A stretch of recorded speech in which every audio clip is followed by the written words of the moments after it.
Pada tahun 1963, Indonesia dan Malaysia terlibat dalam sebuah konflik bersenjata yang tidak pernah secara resmi dideklarasikan sebagai perang.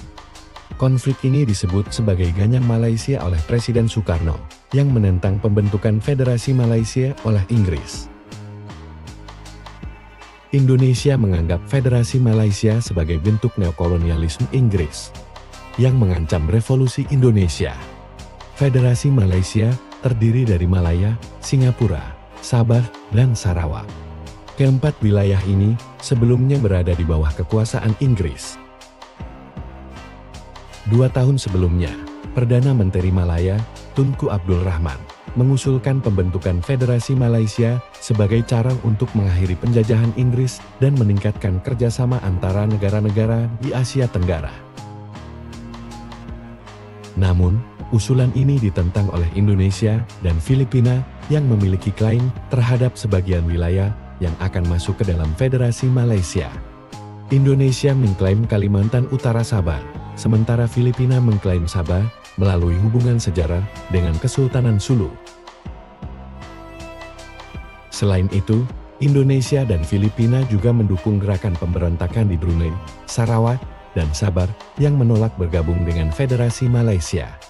Indonesia, yang saat itu dipimpin oleh Soekarno, mengadopsi politik anti-imperialisme dan anti-kolonialisme.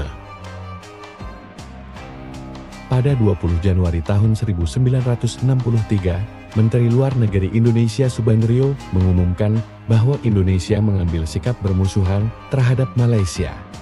Pada saat itu, Soekarno menganggap Federasi Malaysia sebagai proyek Inggris untuk mempertahankan pengaruhnya di Asia Tenggara. 11 Februari tahun 1963, Soekarno secara resmi mengumumkan politik konfrontasi terhadap Federasi Malaysia. Ia menyatakan bahwa Indonesia akan mengganjang habis-habisan Federasi Malaysia. Juga memerintahkan Angkatan Bersenjata Indonesia untuk melakukan infiltrasi dan sabotas terutama di Kalimantan Utara. Konflik antara Indonesia dan Malaysia berlangsung selama 3 tahun, dari tahun 1963 hingga tahun 1966, melibatkan operasi militer, gerilya, dan diplomasi. Konflik ini juga melibatkan negara-negara lain, seperti Inggris, Australia, Selandia Baru, dan Amerika Serikat, yang mendukung Federasi Malaysia.